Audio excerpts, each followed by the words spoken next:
तो चलिए, आज का ये पहला क्वेश्चन है।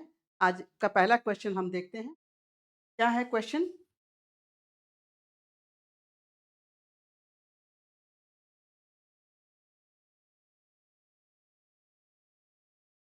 आज का ये पहला क्वेश्चन है और ये क्वेश्चन बहुत ही इम्पोर्टेंट है क्योंकि बीपीएससी, यूपीएससी, टीआरई और भी बहुत सारे एग्ज़ाम्स में ये क्वेश्चन बार-बार पूछे जाते हैं।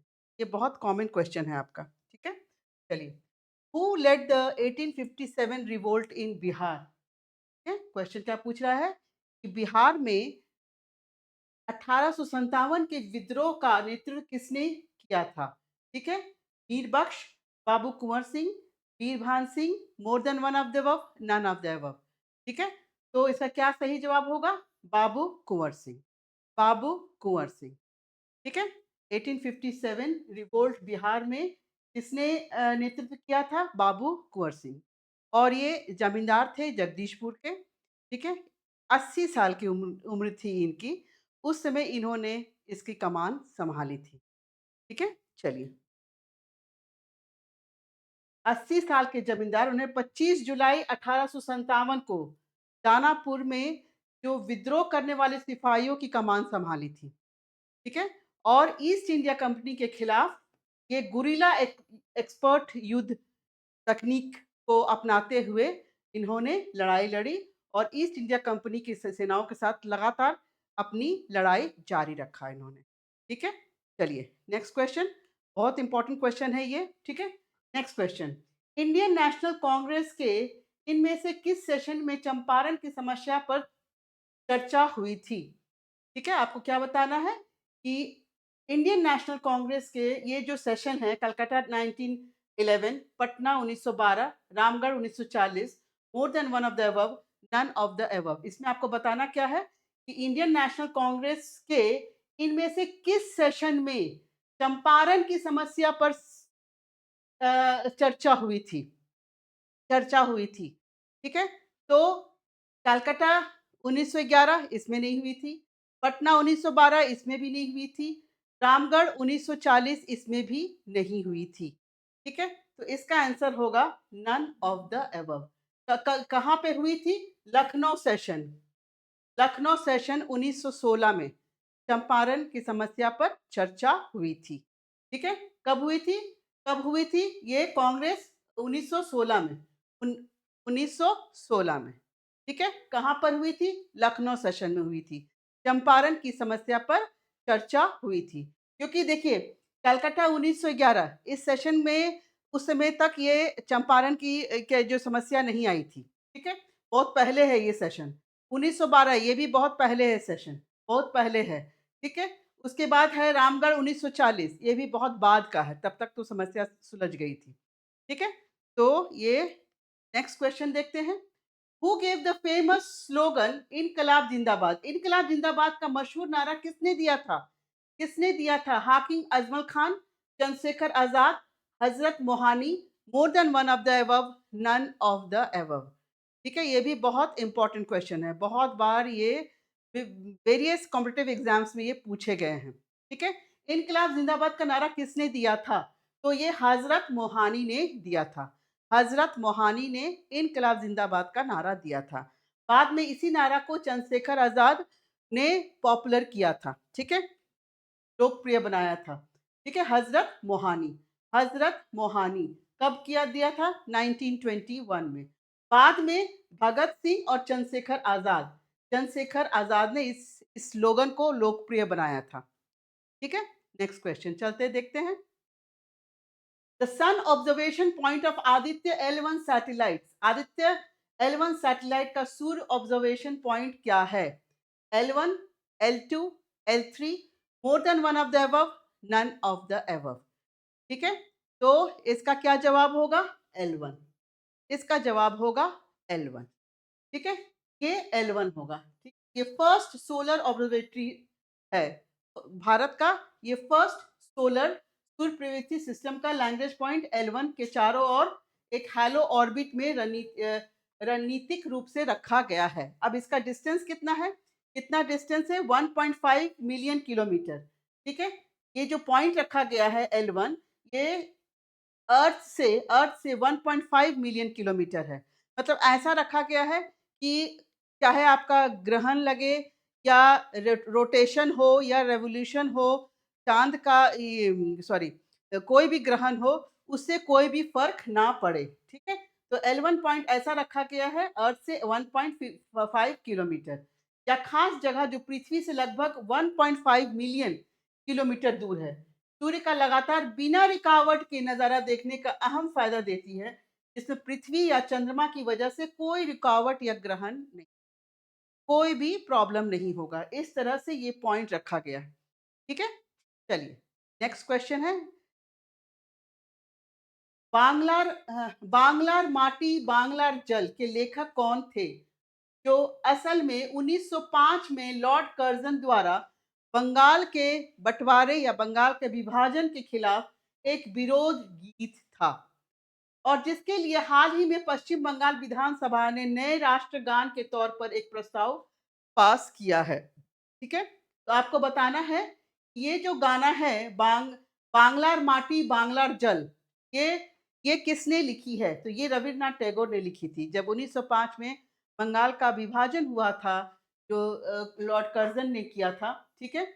लॉर्ड कर्ज़न ने भी बंगाल का विभाजन 1905 में किया था, तो उस वक़्त रवीन्द्रनाथ टैगोर ने ये गीत लिखी थी। और अब ये क्या है? अब ये पश्चिम बंगाल विधानसभा के राष्ट्रगान के तौर पर ये अब गाया जाएगा।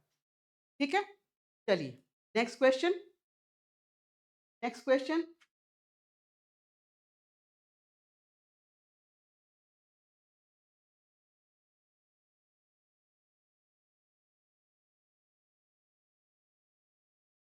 Who is the architect of new parliament of India building inaugurated recently? जो उद्घाटन हुआ है भारत के नए संसद भवन के आर्किटेक्ट कौन है? ये आपसे पूछा जा रहा है ना? नया जो पार्लियामेंट हाउस बना है, नया नया जो पार्लियामेंट हाउस बना है, उसके आर्किटेक्ट कौन हैं? तो Vimal Patel, Rahul Mehrotra, Yogesh Kapoor, more than one of the above, none of the above. जो हमारा जो स्टैटिक जीके बुक है हमारे जो आर के चौधरी पब्लिकेशन में, उसमें आपके पुराने पार्लियामेंट हाउस और न्यू पार्लियामेंट हाउस दोनों को कंपैरिजन करके बहुत अच्छा सा सारा पॉइंट वाइज सब एक्सप्लेन किया गया है ना? तो वो भी आप बुक में देख सकते हैं, ठीक है? तो इसका आंसर है आपका विमल पटेल, इसका आंसर है विमल पटेल। और इनॉग्रेशन कब हुआ था? 28 मई 2023।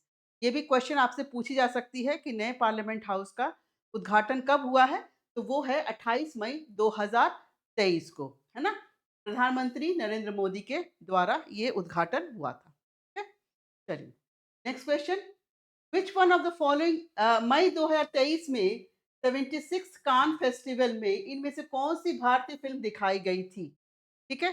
फ़िल्म से भी आता है आपका, अवार्ड्स एंड ऑनर्स क्वेश्चन में आ गया ये। Anurag Kashyap's Kennedy, Kanu Behl's Agra, Neeraj Pandey's Khakee, more than one of the above, none of the above. ठीक है? 76 कान्स फेस्टिवल में इनमें से कौन-सी भारतीय फ़िल्म दिखाई गई थी? दिखाई गई थी। तो इसका आंसर होगा मोर than one of the above. क्यों? क्योंकि अनुराग कश्यप का कैनेडी भी स्क्रीन किया गया था और कान्हू बेल्स आगरा का भी स्क्रीन किया गया था। तो इसका आंसर होगा मोर than one of the above. चलिए, नेक्स्ट क्वेश्चन है, अज़ाली असोमानी जिन्होंने अफ्रीकन यूनियन के मौजूदा चेयरपर्सन के तौर पर नई दिल्ली में G20 समिट में हिस्सा लिया, जो G20 का सबसे नया सदस्य बना है, वह अफ्रीकन यूनियन के किस देश के राष्ट्रपति हैं? ठीक है? 2023 में दिल्ली में ही G20 समिट हुआ था और एक कंट्री को ऐड किया गया था अफ्रीकन यूनियन में, अफ्रीकन यूनियन, ठीक है? में कौन? अज़ाली ओसोमी जो है, वो राष्ट्रपति उनमें उपस्थित थे, ठीक है? आपसे पूछ रहा है ये किस देश के ये राष्ट्रपति है? तो ये होगा कोमोरोस, कोमोरोस, ठीक है? कोमोरोस। अफ्रीकन यूनियन फ़रवरी 2023 से फ़रवरी 2024 वहाँ एक ही साल का कार्यकाल होता है। तो राष्ट्रपति जो हैं वो फ़रवरी 2023 से फ़रवरी 2024 तक है, ठीक है? उन्होंने फ़रवरी 2023 से फ़रवरी 2000 अफ्रीका यूनियन के चेयरपर्सन के तौर पर, चेयरपर्सन का जो कार्यकाल होता है, वो सिर्फ़ 1 साल का होता है, ठीक है? तौर पर काम किया। इसी दौरान सितंबर 2023 में नई दिल्ली समिट में, नई दिल्ली में जो हुआ था आपका G20 का समिट, उसमें इन्होंने भाग लिया था। ठीक है? African union. अब ये देखिए आपका G20 में कौन-कौन सा देश है, उसको याद करने का एक बहुत ही सरल मतलब आप कह सकते हैं निमोनिक्स है ना? ट्रिक है। क्या है? गुरुजी सीता अब एसएससी, एफसीआई में जॉब करती है। तो ये सिर्फ़ आपका जो कैपिटल है, उसी को हम लोग यूज़ करेंगे। तो 20 कंट्रीज़ कौन-कौन सा है? Guruji, G for Germany, U for USA, R for Russia, I for R for Russia, U for Guru, यहाँ आई कर दिया, यहाँ यू होगा, है ना?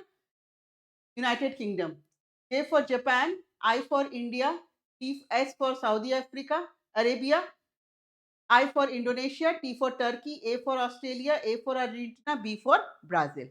ठीक है? S for South Africa, S for South Korea, Canada, France, China, Italy, Mexico, European union. ये 20 कंट्री है इसलिए G20 कहते हैं। अब इसको G21 कहेंगे, अफ्रीकन यूनियन भी इसमें शामिल शामिल हो गया है। ठीक है? चलिए। When is the Human Right Day celebrated annually? मानवाधिकार दिवस हर साल कब मनाया जाता है ना? डेज एंड डेट्स भी इंपॉर्टेंट आपको याद रखना है कुछ, ठीक है? तो इसका आंसर होगा 10 दिसंबर, 10 दिसंबर, ठीक है? 10 दिसंबर। लेकिन साउथ अफ्रीका जो है ये एक्सेप्शन हमने यहाँ इसलिए दे दिया है, कभी-कभी पूछ सकता है कि उसका सेपरेट ह्यूमन राइट डे है, कब है? मार्च 21st, मार्च 21st, ठीक? साउथ अफ्रीका का जो है वो मार्च 21st है, ठीक है? Next question. Indian National Army के संस्थापक कौन थे? Who was the founder of Indian National Army? Options are Subhash Chandra Bose, Mohan Singh, Lala Lajpat Rai. ठीक है? इंडियन नेशनल आर्मी के संस्थापक का नाम पूछ रहा है, तो वो है आपका मोहन सिंह। मोहन सिंह कब हुआ था? 1942, 1942। अब ये रहा हम हमारे पब्लिकेशन का स्टैटिक जीके का बुक, जिसमें आपको 2400 plus PYQs previous years questions मिलेंगे, जो डिफरेंट एग्जाम्स को कवर कर रहे हैं। कौन-कौन से एग्जाम्स हैं? तो वो है आपका बीपीएससी, बीपीएससी टीआरई, यूपीपीसीएस, उसके बाद एसएससी सीजीएल, सीएचएसएल, सीपीओएसआई, उसके बाद सीडीएस, एनडीए, ये सारे एग्जाम्स के जितने आपके क्वेश्चंस प्रीवियस ईयर्स क्वेश्चंस है, सभी को कंपाइल करके हमने इस बुक में डाला है, ठीक है? और जितने भी इम्पोर्टेंट फैक्ट्स हैं, ये वन लाइनर्स के रूप में या टैबुलर फॉर्म के रूप में इस बुक्स में आपको मिल जाएगी, ठीक है? चलिए, आज का नेक्स्ट क्वेश्चन देखते हैं। Tana Bhagat movement was related to, Tana Bhagat आंदोलन किससे संबंधित था? दलित मूवमेंट से, ट्राइबल मूवमेंट से, पीसेंट मूवमेंट से, more than one of the above, none of the above. Dalit आंदोलन से, आदिवासी आंदोलन से, किसान आंदोलन से, ये किससे रिलेटेड था ताना भगत मूवमेंट? ताना भगत मूवमेंट, तो ये आपका आदिवासी आंदोलन से संबंधित था। आदिवासी आंदोलन से संबंधित था, ठीक है? और इसकी नेतृत्व किसने किया था? जतरा ओरांव, जतरा ओरांव, ये भी आपको क्वेश्चन में आ सकता है। किसने इसका नेतृत्व किया था? जतरा ओरांव, ओरांव, जो बाद में उनको बिरसा भगत के नाम से वो प्रसिद्ध हुए। बाद में बिरसा भगत के नाम से वो प्रसिद्ध हुए, ठीक है? ये कब हुआ था मूवमेंट? ये कब हुआ था? 1914 से लेकर 1920 तक। ताना भगत मूवमेंट का आपका ये भी क्वेश्चन पूछ सकता है, एक तो किसने नेतृत्व किया? दूसरा ये कब से कब हुआ? तो 1914 से 1920 तक ये हुआ, ठीक है? ये 2 इम्पोर्टेंट क्वेश्चन हैं इस टॉपिक से रिलेटेड। नेक्स्ट क्वेश्चन, किस राज्य में रक्षाबंधन को वृक्ष सुरक्षा दिवस के रूप में मनाया जाता है? ये सारे क्वेश्चंस आपके BPSC, TRE previous years question हम डिस्कस कर रहे हैं, ठीक है? जितने भी क्वेश्चंस हमने अभी तक डिस्कस किया है, वो सारा बीपीएससी, टीआरई के प्रीवियस ईयर्स क्वेश्चंस है, ठीक है? तो इसमें पूछा जा रहा है कि कौन से राज्य है जहाँ पे रक्षाबंधन को वृक्ष सुरक्षा दिवस के रूप में मनाया जाता है? तो ये राज्य है हमारा बिहार, हमारा बिहार, ठीक है? चलिए, नेक्स्ट क्वेश्चन। निम्नलिखित में से किस राज्य में काली मिट्टी पाई जाती है? काली मिट्टी पाई जाती है? ज्योग्राफी से रिलेटेड है, सॉइल, है ना? तो Karnataka, Gujarat, Uttarakhand, more than one of the above, none of the above. आपको बताना है कि ये किस राज्य में काली मिट्टी पाई जाती है। तो कर्नाटका में भी पाई जाती है और गुजरात में भी पाई जाती है, इसलिए इसका आंसर होगा मोर than one of the above. Karnataka and Gujarat दोनों में ये काली मिट्टी पाई जाती है। ठीक है? Next question. निम्नलिखित में से किस चट्टान की परतों में खनिज जमा होते हैं और इकट्ठे होते हैं? पिछले सेशन में भी ये क्वेश्चन आया था, है ना? पिछले क्वेश्चन में सेशन में भी ये क्वेश्चन हमने डिस्कस किया था, लेकिन उसका वर्डिंग्स डिफरेंट था। तो इसमें आंसर होगा आपका तलछटी चट्टानें, that is sedimentary rock. Sedimentary rock, जैसे आपका लाइमस्टोन हो गया, जिप्सम हो गया, कोयला हो गया, ये सब आपका सेडिमेंट्री रॉक है। ठीक है? Next question. निम्नलिखित में से कौन दो चरम स्थान ईस्ट वेस्ट कॉरिडोर से जुड़े हुए हैं? ईस्ट वेस्ट, इंडिया के ईस्ट वेस्ट कॉरिडोर का नाम बताना है आपको। तो ईस्ट है, ईस्ट वेस्ट है, सिलचर एंड पोरबंदर। ठीक है? ईस्ट आसाम में, आसाम में आपका सिलचर हो गया और पोरबंदर हो गया गुजरात। पोरबंदर हो गया आपका गुजरात। ईस्ट वेस्ट कॉरिडोर हो गया ये। ठीक है? 3,300 किलोमीटर का ये रास्ता तय होता है और इसे NH-27 कहा जाता है। NH-27, तो इसमें आपका 3 क्वेश्चन आ गया कि ईस्ट वेस्ट कॉरिडोर कहाँ कहाँ पर है? ईस्ट वेस्ट कॉरिडोर तो सिलचर और पोरबंदर को जोड़ती है। सिलचर है जो आसाम में है, पोरबंदर है जो गुजरात में है ना? इसकी कुल लंबाई कितनी है? 3,300 किलोमीटर। 3,300 किलोमीटर। ये कौन सा नेशनल हाईवे है? तो ये नेशनल हाईवे 27 है। नेशनल हाईवे 27 है। तो ये 3 क्वेश्चन आपको इससे बनते हैं। ठीक है? ये देखिए बहुत इंपॉर्टेंट क्वेश्चन है आपका ज्योग्राफी से। स्टैलेक्टाइट और स्टैलेग्माइट संरचनाएं किसके द्वारा बनती है? स्ट्रक्चर्स फॉर्म्ड बाय, किससे बनती है? Wind action, underground water, snow action, more than one of the above, none of the above. हवा की क्रिया, भूमिगत जल, बर्फ की क्रिया किससे बनती है? तो ये आपका अंडरग्राउंड भूमिगत जल से बनती है। स्टैलेक्टाइट और स्टैलेग्माइट, देखिए ये आपको पिक्चर बहुत क्लियर हो जाएगा। स्टैलेक्टाइट जो है, ये देखिए ऊपर से ये बर्फ की सिली जैसा पॉइंटेड बनती है ना? इसको याद करने के लिए बहुत अच्छा है आपका स्टैलेक्टाइट्स में आपका स्टैलेक्टाइट में आपका टी आता है ना? टी, टी मतलब टॉप। स्टैलेक्टाइट और स्टैलेग्माइट में बहुत कन्फ्यूजन होता है कि स्टैलेक्टाइट ऊपर से है या स्टैलेग्माइट ऊपर से है। तो स्टैलेक्टाइट ऊपर से आता है ना? ये बर्फ की डंडी जैसा बन जाता है। तो टी है टॉप, तो स्टैलेक्टाइट टॉप से हो गया। स्टैलेग्माइट, जी देखिए यहाँ पे जी लिखा हुआ है, जी फॉर ग्राउंड। तो ये जो नीचे से जो बनती है संरचनाएं, उसको कहते हैं, जो नीचे से जो स्ट्रक्चर बन रही है उसको कहते हैं स्टैलेग्माइट। तो स्टैलेक्टाइट और स्टैलेग्माइट ये अंडरग्राउंड वाटर से बनती है। ठीक है? चलिए, April 22 is celebrated as the 22 April को क्या मनाया जाता है? World earth day, world health day, world ozone day. तो आपको 22 अप्रैल को हम मनाते हैं world earth day. World earth day. ठीक है? Health day, world health day कब मनाते हैं? अप्रैल 7 को। वर्ल्ड ओजोन डे हम मनाते हैं सितंबर 16 को, 16 सितंबर को। ठीक है? ओज़ोन डे वाला भी बहुत इंपॉर्टेंट क्वेश्चन है क्योंकि बहुत बार ये पूछी जाती है। वर्ल्ड ओज़ोन डे कब मनाते हैं? तो 16 सितंबर को। और वर्ल्ड हेल्थ डे कब मनाते हैं? 7 अप्रैल को। वर्ल्ड अर्थ डे मनाते हैं 22 अप्रैल को। ठीक है? तो जितने भी ऑप्शंस हैं वो सब इंपॉर्टेंट है आपका। ठीक है? Next question. भारत का टोपोग्राफिकल मैप किस संगठन द्वारा तैयार किया जाता है? टोपोग्राफिकल मैप किस संगठन के द्वारा तैयार किया जाता है? भारतीय भूवैज्ञानिक सर्वेक्षण, भारतीय सर्वेक्षण, भारतीय प्राणी सर्वेक्षण, ऊपर दिए गए में से एक से अधिक, ऊपर दिए गए में से कोई नहीं। तो टोपोग्राफिकल मैप जो भारत का है वो कौन संस्था बनाती है? Survey of India. Survey of India, survey of India जो डिपार्टमेंट गवर्नमेंट ऑफ इंडिया के डिपार्टमेंट है। एक इसकी स्थापना हुई है 1767 में। 1767 में इसकी स्थापना हुई। नेक्स्ट क्वेश्चन, 1857 के विद्रोह को सबसे पहले भारतीय स्वतंत्रता का पहला युद्ध किसने बताया था? किसने बताया था? है ना? 1857 का जो रिवोल्ट था, उसको सबसे पहले भारतीय स्वतंत्रता का पहला युद्ध ये किसने बताया था? तो इस ये बताया था वीडी सावरकर ने। वीडी सावरकर ने ये बताया था। ठीक है? First Indian war of independence. उन्होंने बुक भी लिखी थी। इसका टाइटल था the Indian war of independence 1857।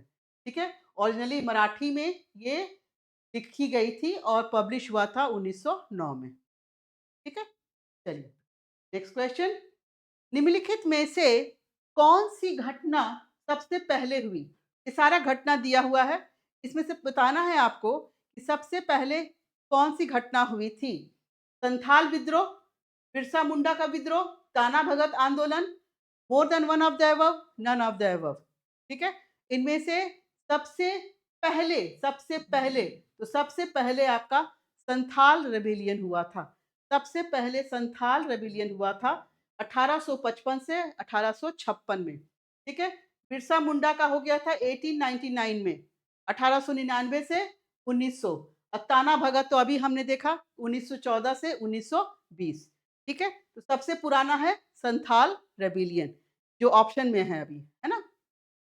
चलिए, नेक्स्ट क्वेश्चन, बंकिम चंद्र चैटर्जी के उपन्यास आनंद मठ, कितनी बार हम लोग ये क्वेश्चन कर चुके हैं कि किस विद्रोह का जिक्र है? आनंद मठ, आनंद मठ में आपको बताना है कि आनंद मठ में किस विद्रोह का जिक्र किया गया है। तो पिछले सेशन में भी हमने किया था कि इस विद्रोह से प्रेरित होकर आनंद मठ लिखी गई थी, तो वो था सन्यासी। सन्यासी, कौन सा विद्रोह? सन्यासी विद्रोह, है ना? सन्यासी विद्रोह ऑप्शन में आपका है, सन्यासी, पागलपंथी, इंडिगो, नील, है ना? तो ये सन्यासी विद्रोह से प्रेरित होकर ये आनंद मठ लिखी गई थी। ठीक है? इसमें आपको वंदे मातरम भी आपको मिलेगा। क्वेश्चन 22, भारत में संघर्ष के तरीकों के तौर पर स्वदेशी और बहिष्कार को पहली बार कब अपनाया गया था? कब अपनाया गया था? बंगाल का विभाजन में, होम रूल आंदोलन में, असहयोग आंदोलन में, उपरोक्त में से एक से अधिक, उपरोक्त में से कोई नहीं। क्या पूछा जा रहा है? ये जो स्वदेशी और बहिष्कार पहली बार कब अपनाया गया था? तो ये अपनाया गया था 1905 में, जब बंगाल का विभाजन हुआ था। उस समय ये स्वदेशी और बहिष्कार, स्वदेशी मतलब कि अपने देश के ही चीज का इस्तेमाल करें और ब्रिटिश द्वारा बनाई गई प्रोडक्ट को बहिष्कार करें। ठीक है? तो स्वदेशी और बहिष्कार ये दो पहली बार कब अपनाया गया था? जब बंगाल का विभाजन हुआ था 1905 में। 1905 में। ठीक है? चलिए, 1922 के गया सेशन में इंडियन नेशनल कांग्रेस के प्रेसिडेंट कौन थे? ठीक है? आपको बताना है कि इंडियन नेशनल कांग्रेस को गया सेशन 1922 में जो गया सेशन हुआ था, उसमें उसका आपको बताना है कि उसके प्रेसिडेंट कौन थे? उसके प्रेसिडेंट थे चित्तरंजन दास। चित्तरंजन दास, ठीक है? उसके प्रेसिडेंट थे चित्तरंजन दास। तो इसमें कुछ हमने ये भी दे दिया आपको, जैसे आपके ऑप्शंस में ये भी नाम था हाकिम अजमल खान, तो ये 1921 में जो अहमदाबाद में हुआ था, उसके प्रेसिडेंट ये थे। ठीक है? 1923 काकीनाडा में मौलाना मोहम्मद अली, 1924 में बेलगांव में गांधी जी, है ना? महात्मा गांधी। फिर कानपुर में 1925 में हुआ तो सरोजनी नायडू। यहाँ पे फर्स्ट वुमेन प्रेसिडेंट, ये इम्पोर्टेंट हो गया आपके लिए, ये इम्पोर्टेंट हो गया आपका, सरोजनी नायडू, जो 1925 में जो सेशन हुआ था इंडियन नेशनल कांग्रेस का कानपुर में, तो वहाँ पे प्रेसिडेंट कौन थे? सरोजनी नायडू। और ये पहली महिला राष्ट्रपति थी। ठीक है? इंडियन नेशनल कांग्रेस की। 1926 गुवाहाटी में एस श्रीनिवास अयंगर, मद्रास में एम के अंसारी, कलकत्ता में मोतीलाल नेहरू, और 1929 लाहौर में जो हुआ था वो जवाहरलाल नेहरू। ठीक है?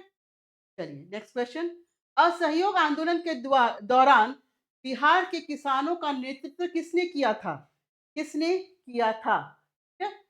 आपको पूछ रहा है कि असहयोग आंदोलन जब हुआ था, तो उस दौरान बिहार के किसानों का नेतृत्व किसने किया था? किसने किया था? तो किसने किया था?